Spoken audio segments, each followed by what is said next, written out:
Hi friends, welcome to our channel. எல்லாம் எப்படி இருக்கீங்க? வாங்க இன்னைக்கு நம்ம வீட்டில் என்ன டிஷ்ஷுன்னு பார்க்கலாம். நம்ம வீட்டில் இன்னைக்கு நைட்டு டிஷ்ஷு சப்பாத்தியும் பன்னீர் மசாலாவும் தான். ரொம்ப ஈஸியான, சிம்பிள் அண்ட் டேஸ்டியான, ஹெல்தியான ஃபுட்டு. வாங்க எப்படி போட்டு பார்க்கலாம். ஸ்டவ் ஆன் பண்ணி கடாய் வச்சு ஆயில் போட்டதும் ஆயில் நல்லா ஹீட் ஆகிடுச்சு. இப்போ நான் வெங்காயம் ஆட் பண்ணிக்கிட்டேன். 4 பெரிய வெங்காயம், 2 பச்சை மிளகா, 10 முந்திரி ஆட் பண்ணிக்கிறேன். 3 தக்காளி கட் பண்ணி வச்சுருக்கேன், அதுவும் சேர்த்து ஆட் பண்ணிவிட்டு இப்போ நான் நல்லா வதக்கி விட்டுக்கிறேன். வெங்காயம், தக்காளி, பச்சை மிளகாயெல்லாம் நல்லா வதங்கி வந்ததும் நான் அடுப்பை ஆஃப் பண்ணிவிட்டு ஆஃப் மூடி தேங்காய் கட் பண்ணி போட்டிருக்கேன். நல்லா சேர்த்து பேஸ்ட் பண்ணி அரைச்சிக்க போகிறேன். இப்போ கிரேவி ரெடி பண்ணிக்கலாம். ஸ்டவ் ஆன் பண்ணி கடாய் வச்சு நான் பட்டர் சேர்த்துருக்கேன்.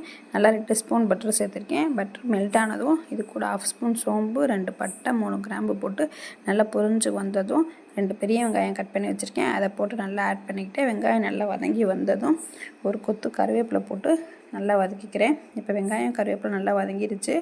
இது கூடவே நான் மசாலா பொருட்கள் ஆட் பண்ணிக்க போகிறேன். 1/2 ஸ்பூன் மஞ்சள், 1 ஸ்பூன் மிளகாய்த்தூள், 1 ஸ்பூன் தனியாத்தூள், 1 spoon garam masala, 1 spoon chicken masala இதெல்லாம் போட்டு நல்லா ஆட் பண்ணிவிட்டு இது கூடவே வெங்காயம் தக்காளி பேஸ்ட் பண்ணி வச்சுருக்கிறத சேர்த்து நல்லா வதக்கி விட்டுக்கிறேன். தேவையான அளவு தண்ணி சேர்த்துட்டு நல்லா கலந்து விட்டதுக்கப்புறம் இது நல்லா கொதிக்கிட்டும். தேவையான அளவுக்கு உப்பு சேர்த்து நல்லா கலந்து விட்டுக்கிறேன். கிரேவி நல்லா கொதிச்சுக்கிட்டுருக்கு. மேக்ஸிமம் 3 to 4 மினிட்ஸ் இந்த கிரேவி கொதித்தாலே போதும். இப்போ நல்லா கொதிச்சு வந்துடுச்சு. நான் ஃபைனலாக இது கூட கொத்தமல்லி பன்னீரை ஆட் பண்ணிக்க போகிறேன். இப்போ கொத்தமல்லி தலை தூவிட்டேன். கட் பண்ணி வச்சுருக்க பன்னீர் பீசஸை 1 by 1 நான் ஆட் பண்ணிக்கிறேன். பன்னீர் பீசஸ் எல்லாம் ஆட் பண்ணக்கப்புறம் கிரேவி 1 நிமிஷம் கொதிச்சு வந்தாலே போதும். கிரேவி இப்போ நமக்கு ரெடி ஆயிரும். சூப்பரான பன்னீர் கிரேவி ரெடி. தோசை பேன் வச்சு ஹீட் பண்ணி ஆயில் போட்டுக்கிட்டு இப்போ நான் சப்பாத்தி போட்டுக்கிறேன்.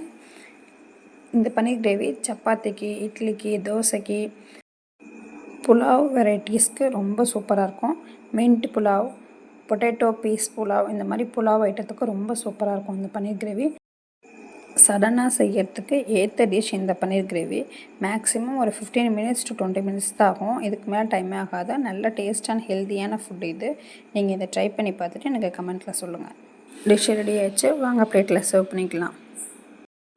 வீடியோ பிடிச்சிருந்தா லைக் பண்ணுங்கள், ஷேர் பண்ணுங்கள், கமெண்ட் பண்ணுங்கள், மறக்காமல் சப்ஸ்கிரைப் பண்ணிடுங்க. அடுத்த வீடியோவில் பார்க்கலாம். பாய்.